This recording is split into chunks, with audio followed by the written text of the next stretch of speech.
جب میں گھر واپس آئی تو زیبا کیاری کے پاس بیٹھی نظر آئی. آغا جان نہیں تھے. میں اندر گئی. دروازہ لاک تھا. دروازہ بجایا, آوازیں دیں, تب کہیں جا کر آغا خان نے دروازہ کھولا. وہ بہت بکھلائے ہوئے تھے, دہشت زدہ چہرے سے. میں نے ان سے پوچھا, کیا ہو گیا آپ کو؟ آپ اتنے پریشان کیوں ہیں اور آپ کا چہرہ زرد کیسے پڑ گیا؟ مجھے لگا انجائنا کا اٹیک آیا ہوگا. میں فون کرنے بھاگی مگر انہوں نے میرے بازو سے پکڑ کر مجھے روک لیا اور بولے, وہ مری نہیں ہے, وہ یہی ہے باہر لان میں. دروازہ بند کر دو, وہ مجھے مار دے گی. آغا جان عجیب و غریب طرح سے اس طرح سے ریئیکٹ کر رہے تھے. آغا ہوش کریں, مجھے کچھ سمجھ میں نہیں آ رہا, آپ کس کی بات کر رہے ہیں؟ کون مار دے گی؟ کیا ہو گیا آپ کو؟ کیا بول رہے ہیں آپ؟ اتنے میں زیبا ہمارے پاس کھڑی تالیاں بجانے لگی اور کھلکھلانے لگی.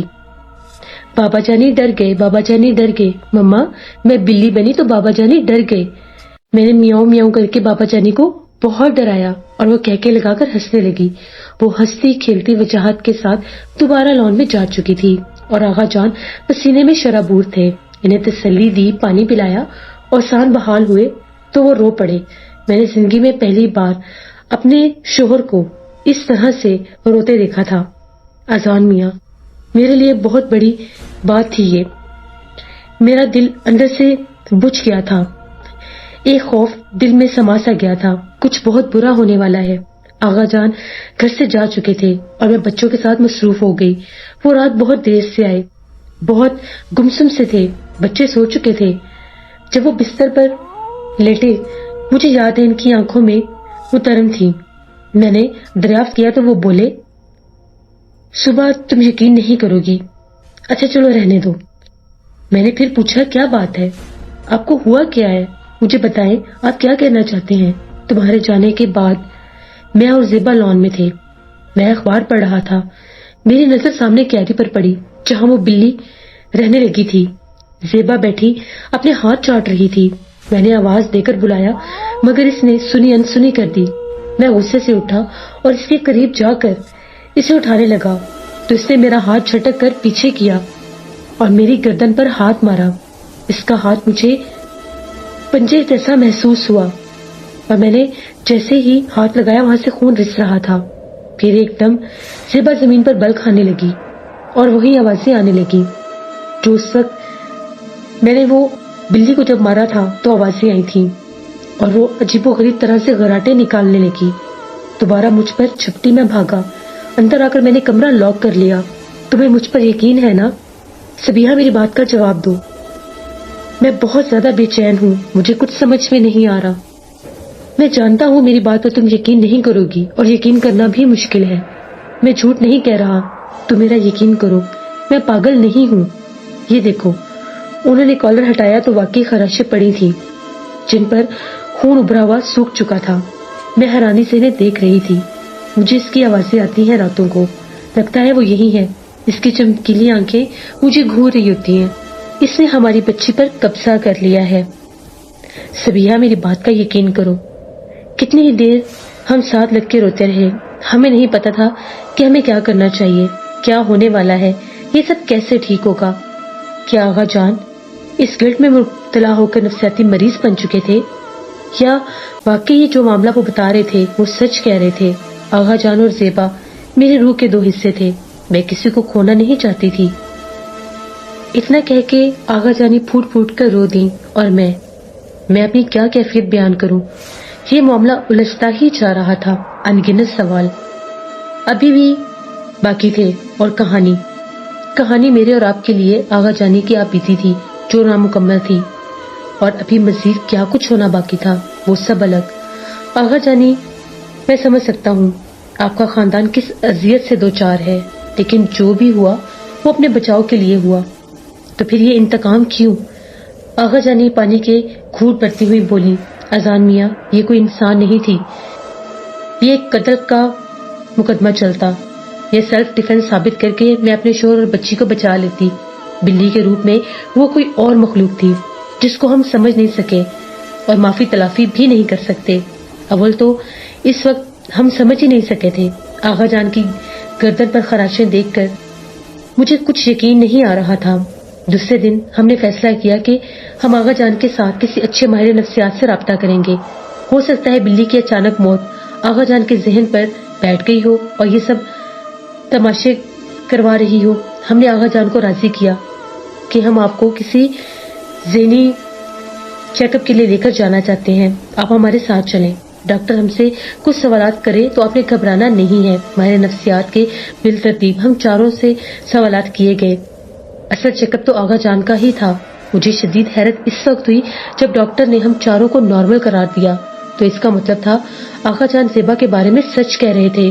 ان دنوں میں نے زیبا میں کوئی خاص بدلاؤ نہیں دیکھا تھا۔ ہاں، وہ کبھی کبھی اپنے ہاتھ چاٹنے لگتی کھانے کے بعد اور دودھ بغیر ضد کیے پی لیتی۔ آغا جان کا دل گھر اور بچوں سے اچاٹ ہو گیا تھا۔ وہ زیادہ وقت باہر رہنے لگے، زیبا سے بہت کم بات کرتے، لیکن زیبا ان سے نزدیک ہونا چاہتی تھی مگر وہ کوئی موقع نہیں دیتے تھے۔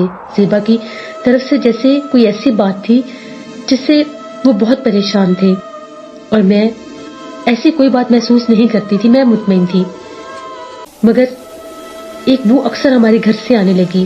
ایک دن وہ کہنے لگے، سبیہا، میرے دوست کے ساتھ ایک دوست انڈیا سے آئے ہیں، کاروباری دوست ہیں مگر وہ دم تعویذ بھی کرتے ہیں۔ میں چاہتا ہوں کل وہ ہمارے گھر کھانے پر آئے اور ہمارے ساتھ کھانا کھائیں۔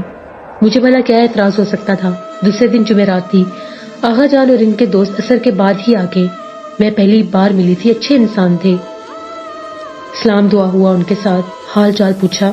وہ ممبئی کے تھے، عبدالسلام ان کا نام تھا۔ درمیانے قد کے، سانولی رنگت کے مگر چہرہ بہت پرنور تھا۔ رسمی گفتگو کے دوران بچے سو کر اٹھ گئے۔ بھائی عبدالسلام ملنے کے لیے ان سے باہر گئے۔ بچے کھیلنے لگ گئے۔ خان ساما کے ساتھ میں کچن میں تھی اور رات کے کھانے کی تیاریاں کر رہی تھی۔ وہ آغا جان کے ساتھ لان میں ہی بیٹھے تھے۔ کچھ دیر کے بعد آغا جان نے مجھے آواز دے کر بلایا، وجاہت کو اندر لے جائیں۔ میں وجاہت کو اندر لے گئی۔ زیبی لان میں ہی تھی۔ میں بھی ان کے ساتھ لان میں آ کر بیٹھ گئی۔ بھائی عبدالسلام پودوں کے آغا جان کی باغبانی کی تعریفیں کر رہے تھے اور کیاری کے نزدیک ہی کھڑے ہو گئے۔ مجھے لگا کہ وہ کچھ پڑھ رہے ہیں۔ آغا جان نے میرا ہاتھ مضبوطی سے تھام لیا اور زیبی کی طرف اشارہ کیا۔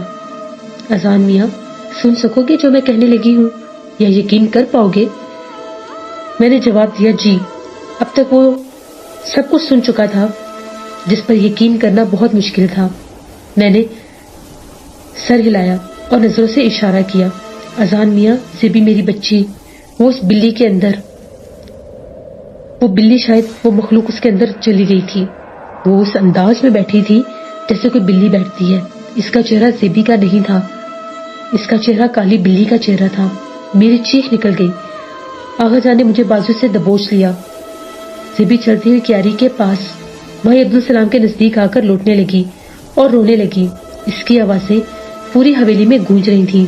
چوکیدار بھی یہ تماشا دیکھ رہا تھا اور حواس باختہ ہو گیا۔ بھائی عبدالسلام زمین پر بیٹھ گئے جیسے افرید کے ساتھ مذاکرات کر رہے ہوں۔ کافی دیر وہ افرید وہ راتی ہوئی آواز میں روتی رہی اور پھر زیبی بے ہوش پڑ گئی۔ میں اس کی طرف لپکی۔ وہ بے جان تھی اور میں نے اس کو اٹھا لیا، اپنی گود میں لے لیا۔ مجھے آغا کے ساتھ ہوئے واقعات پر مکمل یقین ہو گیا۔ بھائی عبدالسلام نے میرے سر پر ہاتھ رکھا، تسلی دی۔ بھابھی فکر نہ کریں، بچی ٹھیک ہے، اسے اندر لے جائیں، میں کل شام پھر آؤں گا۔ آپ زیبی کو کمرے میں لٹائیں، مجھے کچھ بات کرنی ہے۔ ایک نرس آ کر اطلاع دی، زیبا کو ہوش آ گیا ہے اور وہ رو رہی ہے۔ آغا جان نے اسی ڈاکٹر کو کال ملا کر صورتحال بتائی۔ نرس کی بات کروائی اور نرس زیبا کے کمرے میں چلی گئی۔ مجھے نرس کے لیے بھی خوف آیا۔ خدا جانے زیبا ہوش میں آنے کے بعد نرس کے ساتھ کیا کرے گی۔ ان افریتوں کے لیے کون سا مشکل کام ہے، کسی کی بھی جان لینا یا اس کو نقصان پہنچانا۔ کہیں ایسا نہ ہو وہ افریت نرس میں منتقل ہو کر آزاد ہو جائے اور ہم زیبا کو قید کر بیٹھے۔ یہی سوچ رہی تھی، ایک دم سے جیسے مجھے سوچوں نے گھیر لیا تھا۔ صبح کے 4:45 بج رہے تھے، فجر کا وقت تھا۔ یہ آپ تھی ادھوری چھوڑنا نہیں چاہتا تھا مگر نماز بھی پڑھنی تھی اور میں آغا جانی کے ساتھ ہی بیٹھا تھا۔ پھر میں نے ان سے اجازت لی کہ میں فجر کی نماز ادا کرنے چلا جاؤں۔ واپسی پر سوچا چائے وغیرہ لے کر آؤں گا اور ساتھ بسکٹ بھی لے آؤں گا۔ آغا جانی رات سے بھوکی تھی اور ہسپتال کی فارمیسی کے ساتھ ہی سب چائے والا بھی تھا۔ میں نے سوچا میں وہاں پر جا کر سگریٹ بھی پی لوں گا۔ او خدایا میرا فون، شاید میرا فون